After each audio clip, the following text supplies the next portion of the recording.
imaginez, demain peut-être, vous partez en week-end à la campagne au volant de votre voiture et tout à coup, le voyant d'essence s'allume sur le cadran.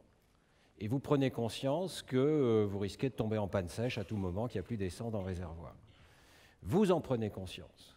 Votre cerveau, qui est un assemblage de neurones et de cellules gliales, est capable de prendre conscience de cette information. Mais qu'est-ce qui fait que votre cerveau en est capable et pas la voiture, qui est un assemblage, après tout, très sophistiqué d'ingénierie humaine, d'électronique? Mais nous sommes tous d'accord qu'elle ne prend pas conscience de cette information. Et d'ailleurs, la voiture va continuer à rouler avec son voyant allumé, passant devant des stations-service alors que peut-être elle a une caméra qui est capable de les voir, passant sur la carte devant des stations-service qui sont connues de son GPS, mais elle n'a pas conscience de cette information. Alors qu'est-ce que c'est que la conscience et qu'est-ce qu'il faudrait faire pour que la machine devienne un jour consciente de ne plus avoir d'essence? Eh bien, ce sont les questions que nous étudions au laboratoire actuellement. Alors, vous savez que je pratique des méthodes d'imagerie cérébrale et nous étudions donc la conscience dans le seul organe dont nous sommes certains qu'elle en dispose aujourd'hui, c'est-à-dire le cerveau humain.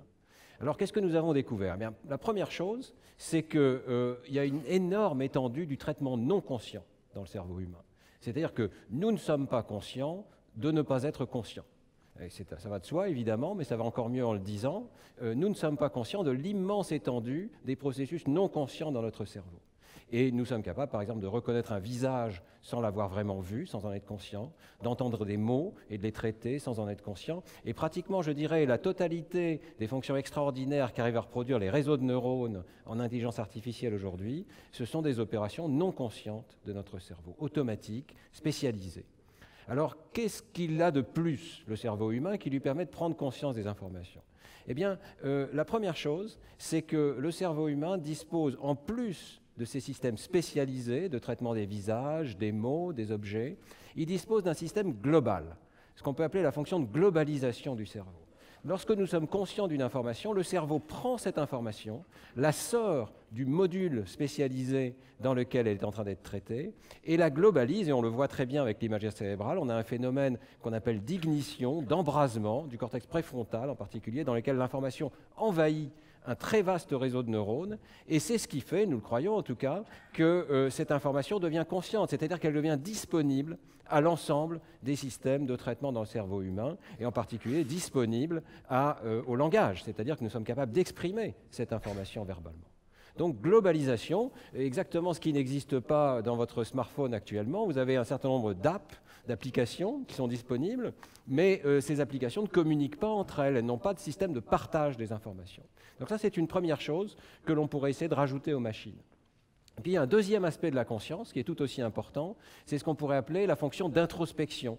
C'est-à-dire que le cerveau humain est capable de se pencher sur lui-même, y compris dans le noir, en l'absence d'informations sensorielles, capable de générer des images mentales, mais surtout de réfléchir sur lui-même, de réfléchir à ses propres processus de pensée. Et ce qu'on appelle aussi dans notre langage technique la métacognition, la cognition sur la cognition. Alors, je vous donne tout de suite un exemple extrêmement simple. Vous avez un mot sur le bout de la langue, ça nous arrive tous, un mot sur le bout de la langue. De quoi sommes-nous conscients? Pas du mot, puisque nous ne l'avons pas, mais nous sommes conscients que nous devrions le savoir. Nous sommes conscients que c'est une information qui devrait être dans notre mémoire. Vous voyez, nous avons une cognition sur la cognition. Et de manière générale, notre cerveau est conscient de ses limites. Il est conscient de la probabilité qu'il ait une réponse correcte, par exemple. Il est conscient de ses erreurs, quelque chose que nous avons étudié beaucoup au laboratoire. Le cortex préfrontal va s'allumer soudainement lorsque nous prenons conscience que nous sommes en train de faire une erreur, par exemple.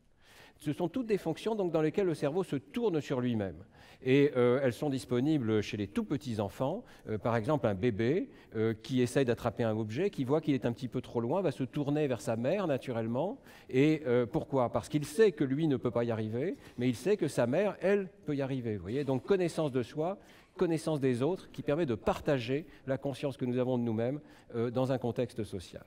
Alors, est-ce qu'on pourrait ajouter ces fonctions à des machines? Qu'est-ce qu'il faudrait faire pour ajouter ces fonctions à des machines? Eh bien, premièrement, fonction de globalisation, le voyant qui s'allume sur ma voiture qui dit « je n'ai plus d'essence », il faut que cette information puisse être communiquée à l'ensemble des systèmes qui sont par ailleurs assez intelligents, qui pourraient utiliser cette information. Donc un système qui permet d'envoyer cette information de façon globale, par exemple au GPS, le GPS qui dirait « Ah, ce voyant, ça veut dire que j'ai une information pertinente pour ce voyant, qui est la disponibilité des stations d'essence sur ma carte, par exemple. » Et de cette manière-là, le cerveau humain, lui, est capable d'apprendre à utiliser une information qui sort de son contexte et qui peut être utilisée de façon globale. Et puis, est-ce qu'on pourrait avoir une machine qui a une forme d'introspection ?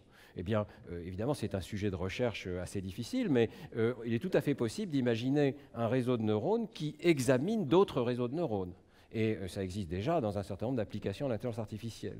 Il est tout à fait possible d'imaginer une machine qui fasse un catalogue de ses propres capacités, qui sache donc qu'elle dispose d'un certain nombre d'applications, que telle application de cartographie contient des informations sur les stations d'essence, que l'injecteur d'essence consomme de l'essence et que donc il est pertinent aussi pour cette situation particulière.